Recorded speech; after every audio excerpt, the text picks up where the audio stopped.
جنگل میں رانو چڑیا رہا کرتی تھی۔ اس کے کوئی بھی انڈے نہیں تھے، اس کا کوئی بھی بچہ نہیں تھا۔ وہ بہت ہی زیادہ پریشان تھی اور رہتی تھی اور ہمیشہ دعا کرتی تھی کہ اس کا کوئی انڈا ہو، اور آخرکار اس کے 2 انڈے ہوئے۔ وہ اپنے انڈوں کی بہت ہی زیادہ دیکھ بھال کرتی تھی۔ وہ کہیں بھی نہیں جاتی تھی، سارا ٹائم اپنے انڈوں کے پاس گزارتی تھی۔ وہ اپنے انڈوں سے بہت محبت کرتی تھی۔ وہ بہت ہی زیادہ بے چین تھی کہ کب اس میں سے بچے باہر نکلیں گے، مگر وہ تو اپنے ٹائم پر ہی نکلتے۔ وہ ہمیشہ ادھر ہی رہتی، ان کے آس پاس ہی بیٹھی رہتی، کہیں بھی نہ جاتی۔ ایک دن اس نے سوچا کہ وہ باہر جائے تھوڑی دیر کے لیے، تو اس نے کہا، میں ہر وقت ان کے پاس ہی بیٹھی رہتی ہوں، میرا خیال ہے کہ تھوڑی دیر مجھے باہر چلے جانا چاہیے، کہیں اور جاؤں گی، تھوڑا بیٹھوں گی تو میری صحت بھی ٹھیک ہو جائے گی۔ یہ نہ ہو کہ ان انڈوں کے انتظار کرتے کرتے ان کے اوپر بیٹھتے بیٹھتے میری اپنی طبیعت خراب ہو جائے۔ تو میں تھوڑی دیر کے لیے باہر چلی جاتی ہوں اور ابھی تھوڑی دیر تک واپس آ جاؤں گی۔ پھر وہ اپنے انڈوں کو اس طرح ہی چھوڑ گئی۔ ابھی وہ گئی ہی تھی کہ اچانک سے وہاں پر ایک ذکر ہوا۔ وہ وہاں سے جا رہا تھا۔ جب اس نے 2 انڈوں کو دیکھا اور وہاں پر چڑیا کو بھی نہ پایا، تو وہ بہت ہی زیادہ حیران ہو گیا کہ چڑیا تو اپنے انڈوں کے سے اتنی محبت کرتی تھی، آج کہاں چلی گئی۔ اس کے دل میں ایک شرارت سوچی اور اس نے یہ انڈے چرانے کا فیصلہ کیا اور کہا، میں ایک کام کرتا ہوں کہ یہ انڈے اپنے گھر لے جاتا ہوں، اور جب رانو چڑیا آئے گی ذلیل ہو کر میرے پاس، تو میں اس سے یہ انڈے دے دوں گا اور کہوں گا کہ یہ مذاق تھا، بہت مزہ آئے گا۔ اس نے ایسا ہی کیا اور وہ دونوں انڈوں کو لے گیا۔ جب چڑیا آئی تو وہ انڈوں کو نہ پا کر بہت ہی زیادہ پریشان ہو گئی۔ اس نے ادھر ادھر دیکھا مگر وہ انڈے نہیں تھے۔ وہ بہت پریشان ہوئی اور اس نے کہا، ہائے، میرے انڈے کہاں گئے؟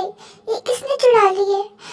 پتا نہیں، اتنی مشکل سے تو میرے پاس 2 انڈے آئے تھے، پتا نہیں اب کہاں چلے گئے ہیں وہ انڈے۔ مجھے جلدی سے فوراً پوچھ تاچھ کرنی ہوگی، شاید مل جائیں۔ میں کتنی بیوقوف ہوں کہ میں اپنے انڈوں کو اس طرح چھوڑ گئی، مجھے ایسا نہیں کرنا چاہیے تھا، مجھے جانا ہوگا۔ پھر وہ کسی پرندے کے پاس گئی اور اس سے پریشانی کے عالم میں کہا، بیٹا، کیا آپ نے 2 انڈوں کو دیکھا ہے؟ میں بہت پریشان ہوں، وہ انڈے میرے تھے، مجھے مل نہیں رہے، میں تھوڑی دیر کے لیے باہر گئی تھی، کیا آپ نے وہ انڈے دیکھے؟ اگر دیکھے تو مہربانی کر کے مجھے بتا دیں، میں بہت ہی زیادہ پریشان ہوں۔ اس نے رانو چڑیا کو نا کا جواب دیا۔ رانو چڑیا بہت ہی زیادہ پریشان ہو گئی اور وہ گوری کوی کے پاس آ گئی۔ اسے یقین تھا کہ اس کے پاس ہی ہیں وہ انڈے۔ اس نے کہا، گوری، مہربانی کر کے مجھے میرے انڈے لوٹا دو، مہربانی کر کے مجھے میرے انڈے لوٹا دو، بس کر دو، اتنا مذاق نہ کرو، میں بہت زیادہ پریشان ہوں۔ ارے تو تم اتنا چلا کیوں رہی ہو؟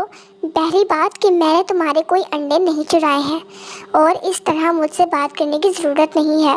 اب ضروری تو نہیں کہ ہر چیز میں یا میرا شوہر ہی چرائیں گے، ہو سکتا ہے تم نے کہیں گرا دیے ہوں۔ دیکھو، میں چلا نہیں رہی، میں تو بس بتا رہی ہوں، پوچھ رہی ہوں کہ کیا تم لوگوں نے میرے انڈے کو دیکھا ہے؟ میں بہت ہی زیادہ پریشان ہوں، مہربانی کر کے تم لوگوں کے پاس ہے تو دے دو میرے انڈے، پریشان ہوں۔ مجھے پتا ہے کہ تم پریشان ہو، اتنی دفعہ کہنے کی ضرورت نہیں ہے، سمجھ آئی تمہیں؟ میں بھی تمہیں پیار سے ہی کہہ رہی ہوں کہ میرے پاس نہیں ہے تمہارے انڈے۔ اگر تمہیں نہیں یقین کہ انڈے ہمارے پاس نہیں ہیں تو پھر تم چاہو تو ہمارے گھر آ سکتی ہو۔ آؤ میرے گھر، تمہیں میں بتاتی ہوں، تمہیں نہیں ملیں گے میرے گھر سے انڈے۔ پھر وہ کالو کوا اور گوری کوی کے گھر جاتی ہے۔ وہاں جا کر وہ کالو کوے سے کہتی ہے کہ کالو کوے، کیا تم نے میرے انڈے کو دیکھا ہے؟ میں بہت زیادہ پریشان ہوں، پتہ نہیں کہاں گئے، میں تو تھوڑی دیر کے لیے باہر کیا گئی، پتہ نہیں، میں جب آئی تو میرے انڈے میرے پاس نہیں تھے، میں بہت زیادہ پریشان ہوں۔ کالو کوا جان گیا کہ یہ بہت زیادہ پریشان ہے، اور اگر میں نے اسے بتایا کہ یہ جوک تھا تو وہ غصہ ہو جائے گی، تو اس نے کہا، جب تم باہر گئی تھی تو میں وہاں سے گزر رہا تھا، وہاں اچانک چیل آ گئی تو میں اس سے لڑائی کرنے لگ گیا کیونکہ وہ تمہارے انڈے چرا رہی تھی، تو میں نے تمہارے انڈے اپنے پاس رکھ لیے، یہ لو اپنے انڈے لے جاؤ۔